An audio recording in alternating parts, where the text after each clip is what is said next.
देवभूमि में आपका स्वागत है। मैं हूं आपके साथ हैदर जैदिया। ये खबरों की शुरुआत करते हैं इस वक्त की बड़ी खबर से। आपको बताते हैं इस वक्त की बड़ी खबर। सीएम धामी का आज चंपावत दौरा। सीएम चंपावत में करेंगे जनसंपर्क।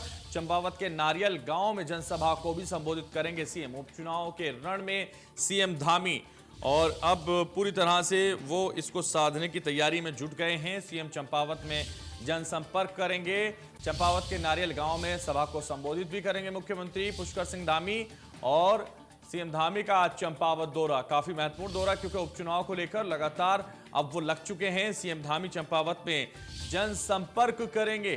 चंपावत के नारियल गांव में जनसभा को भी संबोधित करेंगे मुख्यमंत्री पुष्कर सिंह धामी। उपचुनाव के रण में सीएम धामी अब तेज गति से आगे बढ़ रहे हैं और इसीलिए सीएम चंपावत में जनसंपर्क करने निकल पड़े हैं।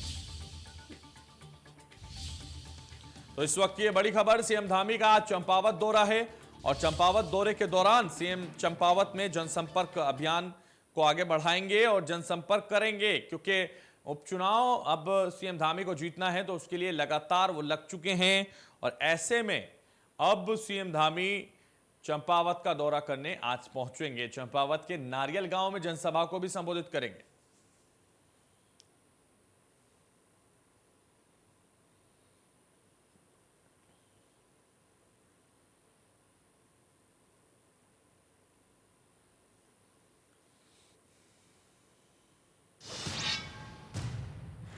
सीएम धामी का कार्यकर्ता कर रहे हैं इंतजार। बारिश में नारियल गांव में लोग इंतजार पुष्कर सिंह धामी का कर रहे हैं। सड़क मार्ग से पहुंच रहे हैं पुष्कर सिंह धामी। चंपावत में हो रही है भारी बारिश, फिर भी मुख्यमंत्री पुष्कर सिंह धामी सड़क मार्ग से चंपावत पहुंच रहे हैं। इस वक्त की यह बड़ी खबर है।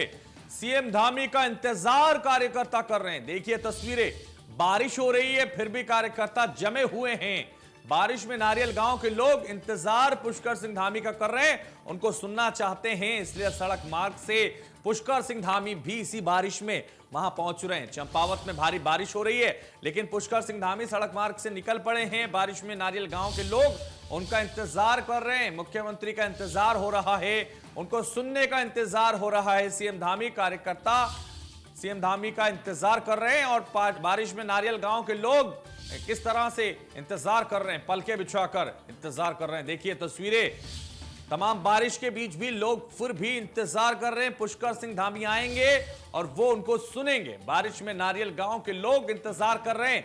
ये तस्वीरें आप देखिए, तमाम बारिश के बीच भी लोग मौजूद हैं, प्रतीक्षा कर रहे हैं कि कब मुख्यमंत्री पुष्कर सिंह धामी पहुंचेंगे, कब वो उनकी एक झलक पाएंगे, कब वो उनको सुनेंगे। आखिर पुष्कर सिंह धामी क्या कहेंगे, इसके लिए इंतजार हो रहा है।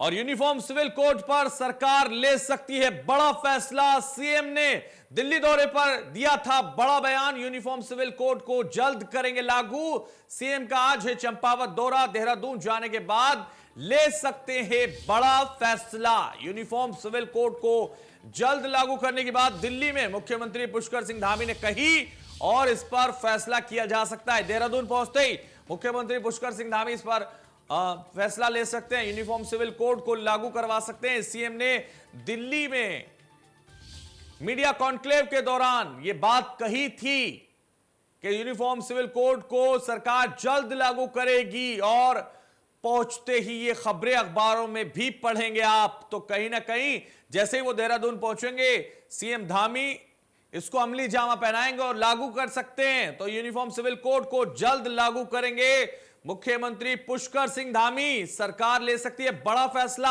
हालांकि आज उनका चंपावत का दौरा है, लेकिन जैसे ही वो देहरादून पहुंचेंगे बदलाव हो सकते हैं।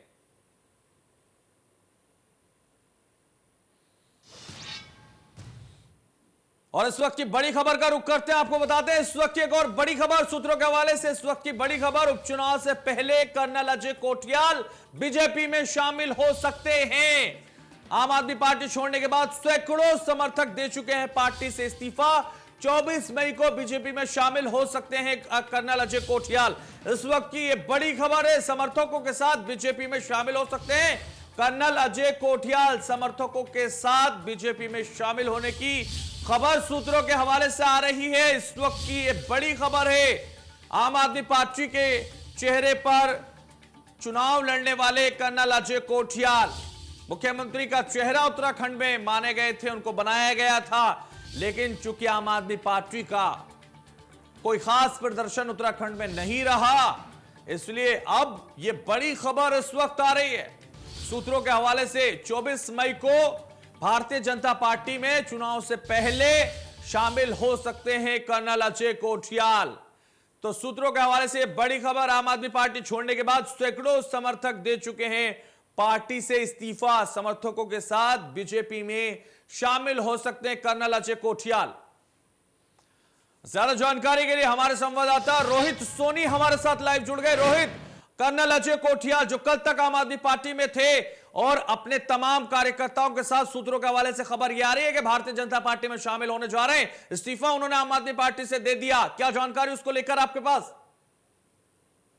बिल्कुल, देखिए कुछ दिनों पहले ही जो मुख्यमंत्री उम्मीदवार रहे आम आदमी पार्टी की ओर से कर्नल अजय कोठियाल ने अपने पद से इस्तीफा दे दिया था और मुख्य रूप से देखें तो करीब 300 कार्यकर्ताओं ने उनके साथ अपना इस्तीफा सौंपा था, जिसके बाद से चर्चा यही चल रही थी कि जो कर्नल अजय कोठियाल है बीजेपी का दामन थाम सकते हैं। हालांकि इंडिया न्यूज ने खास बातचीत में यह भी कहा था कि वह जल्द ही इस बार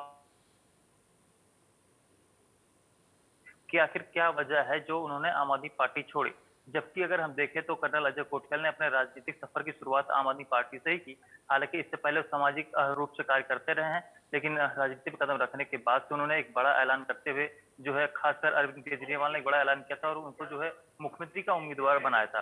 तो ऐसे में तमाम दावे आम आदमी पार्टी कर रही थी, तमाम घोषणाएं की गई, तमाम सदस्यता अभियान चलाए गए, बावजूद इसके आम आदमी पार्टी का जनाधार उत्तराखंड में बिल्कुल भी नहीं दिखा। अब ऐसे में आम आदमी पार्टी में जो भीतर खाने तमाम जो आरोप लगाए गए, इसके अलावा तमाम नए नेताओं को शामिल कराया गया, इसके बाद से तमाम पुराने नेता जो खासकर है वो नाराज चल रहे थे।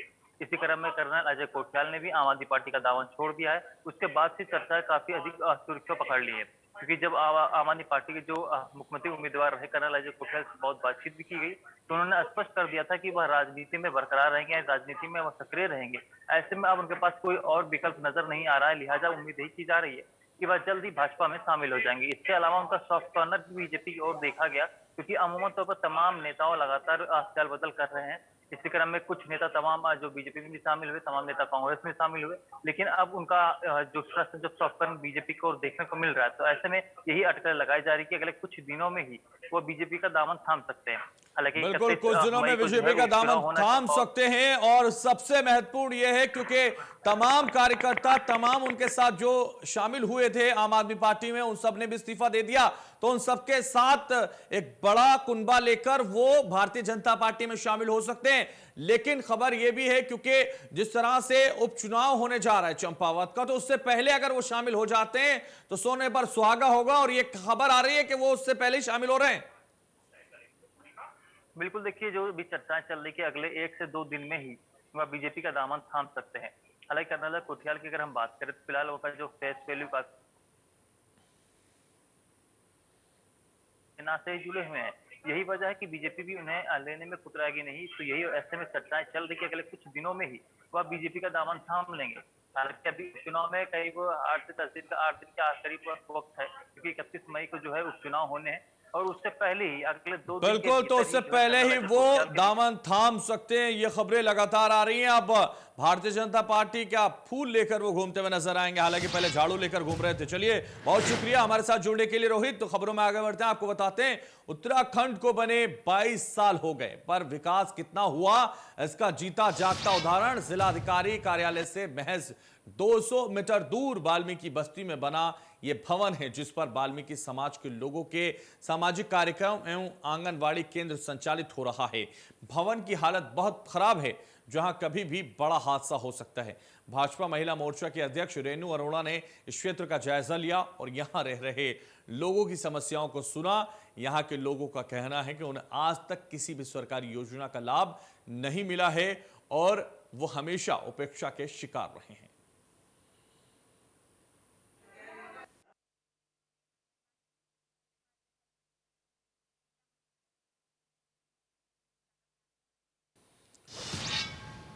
और इस वक्त की बड़ी खबर आपको बताते हैं, पूर्व सीएम हरीश रावत आज से चंपावत में भरेंगे हुंकार।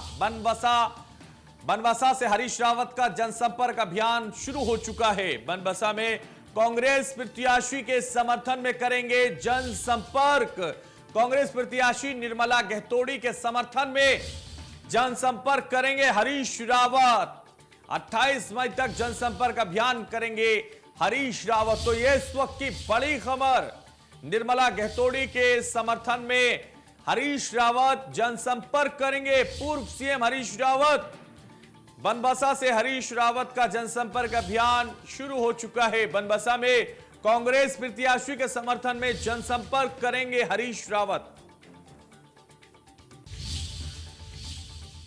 और इस वक्त की आपको बता दें खबर आ रही है कि थॉमस कप विजेता टीम के बैडमिंटन खिलाड़ी लक्ष्य सेन आज अपने जन्मस्थली अल्मोड़ा पहुंचे हैं। अल्मोड़ा पहुंचने पर अल्मोड़ा की जनता और खेल प्रेमियों और जनप्रतिनिधियों ने कुमाऊनी बाजे के साथ भव्य स्वागत उनका किया।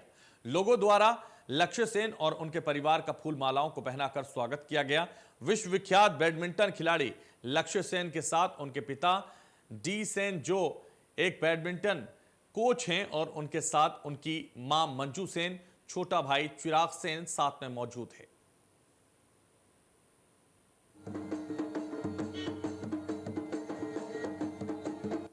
देखिए, ये हम सब के लिए, पूरे अल्मोड़े के जिले के लिए और अल्मोड़े नगर के लिए हम सबको ये गौरवान्वित होने का अवसर दिया है कि हमारे यहाँ के बेटे ने जो हमारा थॉमस वर्ल्ड कप है उसमें यहाँ से कहते कप जीतने का काम किया है। 73 साल बाद हमारे भारत ने इस कप को जीता है, तो ये हम सब के लिए बहुत ही खुशी का अवसर है। ये ऐतिहासिक जीत है और आज अल्मोड़े के लोग अपने बेटे के स्वागत के लिए यहाँ पर आए हुए हैं। मैं पुनः पूरे क्षेत्र की ओर से, जिले की ओर से उसके पूरे परिवार को और उसको ढेर सारी बधाई देता हूँ। धन्यवाद। चंपावत पहुंचे कैबिनेट मंत्री सौरभ बहुगुणा ने कहा कि चंपावत विधानसभा उपचुनाव में सीएम धामी रिकॉर्ड तोड़ मतों से जीत रहे हैं। सौरभ बहुगुणा ने कहा कि सीएम धामी इस बार उनके पिता विजय बहुगुणा की 39,000 मतों से जीत का रिकॉर्ड भी तोड़ देंगे। सौरभ बहुगुणा ने कहा कि चंपावत की जनता की नजर सिर्फ सीएम धामी और कमल के फूल पर है। चुनाव तो मात्र औपचारिकता है। कांग्रेस सरेंडर कर चुकी है, इसलिए कांग्रेस ने औपचारिकता के लिए डमी कैंडिडेट खड़ा कर दिया है।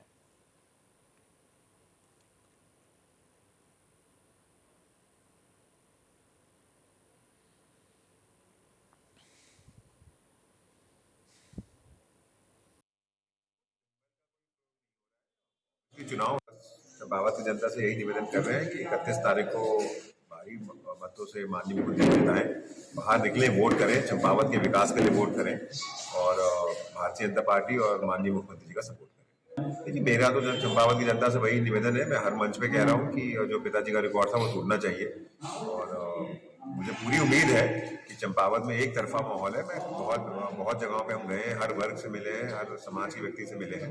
जोश है माननीय मुख्यमंत्री के चुनाव को लेके और यहाँ की जनता जो है वो समझ चुकी है कि चंपावत का अगर विकास होना है तो इससे सुनहरा मौका नहीं मिलेगा चंपावत की जनता को। तो मुझे पूरा विश्वास है कि माननीय पिताजी का रिकॉर्ड जरूर टूटेगा इस बार चंपावत। देखिए, कोई धनबल का कोई प्रयोग नहीं हो रहा है। ऑब्वियसली चुनाव है तो सारा महकमा यहाँ पर रहेगा। अब मंत्री के रूप में यहाँ पर है, माननीय मुख्यमंत्री जी को सहयोग करने के रूप में यहाँ पर सारे लोग आए, विधायकगण आए, मंत्रीगण आए, हमारे संगठन के लोग आए हैं।